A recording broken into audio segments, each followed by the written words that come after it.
यह सफेद बालों वाला बूढ़ा आदमी कोई और नहीं बल्कि नारुतो है, उसके युग का 7वां होकागे। उस लड़ाई में जिसमें ओत्सुत्सुकी कबीले के देवता से सामना हुआ था, पूरा शिनोबी विश्व पूरी तरह नष्ट हो गया। मरने से पहले सस्के ने बेहोश नारुतो को एक सुरक्षित जगह पर पहुंचा दिया। जब नारुतो जागा तब तक शिनोबी विश्व पहले ही एक बंजर भूमि बन चुका था। नारुतो केवल घुटनों के बल बैठकर कड़वा रो सकता था, लगभग अपनी सारी आंखों के आंसू बहा चुका था। उसने दुश्मन से बदला लेने के बारे में भी सोचा था, लेकिन समय बीतने के साथ अब अपने बुजुर्ग वर्षों में वह पहले ही असहाय हो चुका था। नारुतो एक बार फिर अपने साथियों की कब्रों के सामने बैठा गहरे दुख में डूब गया। उसने आह भरी, काश वह समय को पीछे मोड़ सकता। उसने कसम खाई कि वह उस कबीले के बराबर ताकत हासिल करने के लिए कुछ भी करेगा। अपने साथियों के प्रति पछतावे और माफी से भरे दिल के साथ वृद्ध नारुतो ने हमेशा के लिए अपनी आंखें बंद कर ली, लेकिन उसकी आत्मा गायब नहीं हुई। इसके बजाय वह एक सफेद स्थान पर प्रकट हुआ जहां उसका रूप फिर से युवा था। उसके सामने एक विशाल सुनहरी चक्र तैर रहा था। नारुतो ने हैरानी और विस्मय से घूरा, सोचते हुए कि क्या यह स्वर्ग है। उसने सुनहरी चक्र की ओर हाथ बढ़ाया और अचानक चारों ओर तेज रोशनी फूट पड़ी। नारुतो ने पाया कि उसकी चेतना एक सुरंग से गुजर रही है। जब वह फिर जागा, उसने महसूस किया कि वह तेज गति से चल रहा है। पास के पेड़ पर रुककर हैरानी से देखा कि वह सफेद चोगा पहने था और उसके शरीर में फिर से जीवन था। नारुतो उलझन में पड़ गया। यह वह समय रेखा थी जब सस्के और इटाची अपनी अंतिम लड़ाई करने वाले थे। उनका मिशन था सस्के के ठिकाने का पता लगाना। नारुतो का दिल उत्साह से धड़क उठा। उसने कभी नहीं सोचा था कि उसका मजबूत विश्वास सचमुच उसकी आत्मा को 16 साल की उम्र में फिर से जन्म लेने देगा। उसी समय काकाशी पास आया, हैरान कि नारुतो अचानक क्यों रुक गया। अन्य कोनोहा निंजा भी उसके चारों ओर रुक गए। भविष्य में जो साथी मर चुके थे उन्हें देखकर नारुतो का दिल दुख से भर गया। उसने आंसुओं को रोककर शांत रहने का नाटक किया और कहा कि वह ठीक है। फिर उसने काकाशी से सवाल किए ताकि समय रेखा का सही बिंदु पक्का कर सके। दो बड़े घटनाक्रम होने वाले थे, इटाची और सस्के की अंतिम लड़ाई और जिराया का हिडन रेन विलेज में प्रवेश। समय कम था। नारुतो के पास टीम को समझाने का वक्त नहीं था, इसलिए उसने अस्थायी रूप से सस्के की खोज करने वाली टीम छोड़ने का निर्णय लिया। उसे पता था कि सस्के और इटाची की लड़ाई घातक नहीं होगी, लेकिन जिराया की स्थिति अलग थी। उसे अपने गुरु को बचाने के लिए रेन विलेज पहुंचना ही था। नारुतो की अचानक की गई कार्रवाई से काकाशी पूरी तरह उलझ गया। वह समझ नहीं पा रहा था कि नारुतो के लिए सस्के को ढूंढने से ज्यादा महत्वपूर्ण क्या हो सकता है। काकाशी ने शांतिपूर्वक कहा कि जब तक नारुतो के पास टीम छोड़ने का बहुत अच्छा कारण न हो, वह इसे अनुमति नहीं देगा। आखिरकार उस समय नाइन टेल्स का जिंचुरिकी होने के नाते नारुतो अकात्सुकी का मुख्य लक्ष्य था। उसे अकेले जाने देना बेहद खतरनाक था, लेकिन नारुतो ने पहले ही अंदाजा लगा लिया था कि सावधान काकाशी उसे इतनी आसानी से नहीं जाने देगा।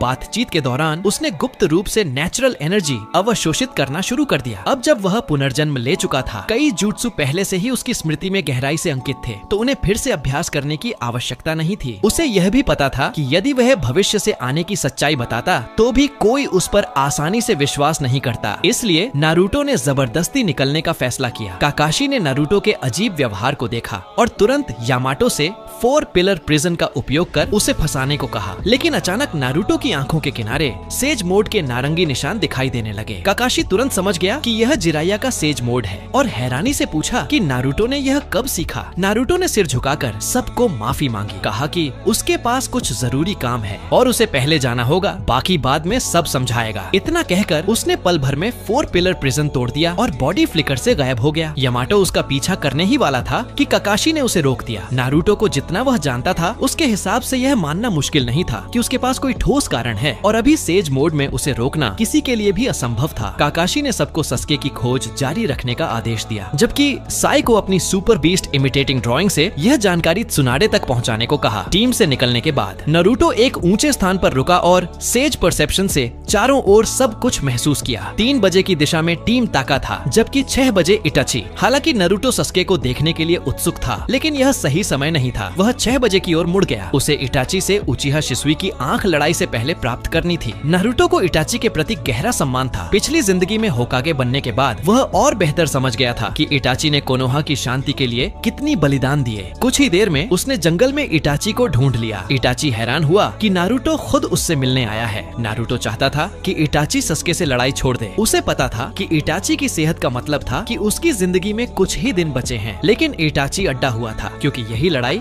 सस्के के मंगेक्यो शरिंगन जगाने का तरीका तथा नारुतो जानता था कि ओत्सुत्सुकी से लड़ने के लिए सस्के की शक्ति बेहद जरूरी है। इटाची वह व्यक्ति था जो रहस्य रख सकता था, इसलिए नारुतो ने मुट्ठी भिड़ाकर भविष्य की सच्चाई उसे बता दी। हैरान करने वाली सच्चाई ने इटाची की मान्यताओं को हिला दिया। वह इसे आसानी से स्वीकार या विश्वास नहीं कर पा रहा था, लेकिन नारुतो के अचानक बदलाव को देखते हुए उसे अंदाजा हुआ कि यह शायद सच है। सब कुछ सुनने के बाद इटाची को सांत्वना और दुख दोनों महसूस हुए। सांत्वना इस बात की कि हालांकि आखिर में सस्के भटक गया, लेकिन उसने कोनोहा और शिनोबी विश्व की रक्षा की, उचिहा नाम को पुनः स्थापित किया और यहाँ तक कि उसकी एक बेटी भी हुई, सरादा। ये सोचकर इटाची के होंठों पर हल्की मुस्कान आ गई, लेकिन वह दुखी भी था कि आखिरकार सस्के और कोनोहा इतने दुखद अंत से गुजरे। नारुतो ने सोचा कि नियति के मोड़ से उसे इस युग में फिर से जन्म मिला है। इस बार वह उस अंत को कभी दोहराने नहीं देगा। उसने इटाची से माफी मांगी और कहा कि वह भाइयों की अंतिम लड़ाई रोकना नहीं चाहता। इटाची ने उसकी मंशा समझ ली। यह लड़ाई सस्के की वृद्धि में सबसे अहम मोड़ थी। भले ही नारुतो कोशिश करता, इटाची फिर भी इस लड़ाई पर अड्डा रहता। जैसा पिछली जिंदगी में हुआ था, उसने शिसुई की आंख नारुतो को सौंपी और भविष्य में सस्के को भी उसकी जिम्मेदारी दी। फिर वह अकेला उचिहा हाइडआउट लौट गया ताकि लड़ाई का इंतजार कर सके। हालांकि नारुतो अनिच्छुक था, लेकिन अब उसकी सबसे बड़ी प्राथमिकता अपने गुरु जिराया को बचाना थी। उसने शिसुई की आंख वाली कौवा एक स्क्रॉल में सील की और हिडन रेन विलेज की ओर दौड़ पड़ा। कुछ घंटों बाद जिराया और पेन की लड़ाई चरम पर पहुंची। पर्याप्त जानकारी न होने के कारण जिराया अचानक जुरान पाथ से घिर गया और उसका एक हाथ खो बैठा। पेन ने आकाश और पानी दोनों से जिराया पर हमला किया। उसे खत्म करने ही वाला था। निर्णायक क्षण पर नारुतो अचानक आ गया और रासेंगान से उस जुरान पाथ को नष्ट कर दिया। जिराया और फुकासाकु उसकी परछाई देखकर हैरान रह गए, सोचते हुए कि मानो मिनाटो लौट आया हो। टेंडो चकित रह गया कि जिराया को मदद मिल गई है। उसने पलटवार करने की कोशिश की, लेकिन तब तक नारुतो का रसन शुरिकेन उसकी ओर उड़ चुका था। घूमते हुए घने चक्र को देखकर टेंडो ने इसे हल्के में लेने की हिम्मत नहीं की और शिनरा टेंसी से उसे रोकने की कोशिश की। इस मौके का फायदा उठाकर नारुतो ने जिराया को सुरक्षित जगह पर पहुंचा दिया। जिराया ने हैरानी से नारुतो का नाम पुकारा, पूछा कि वह यहाँ क्यों आया है और उसे भाग जाने को कहा, क्योंकि पेन ऐसा नहीं था जिससे नारुतो अकेले निपट सके। इस समय नारुतो की आंखों से आंसू रुक ही नहीं रहे थे। इस बार वह आखिरकार सही समय पर पहुंच गया था। उसने मुड़कर आत्मविश्वास से मुस्कुराते हुए कहा, चिंता मत करो मास्टर, बाकी मुझ पर छोड़ दो। सब्सक्राइब टू चैनल पार्ट 2 के लिए कमेंट करो।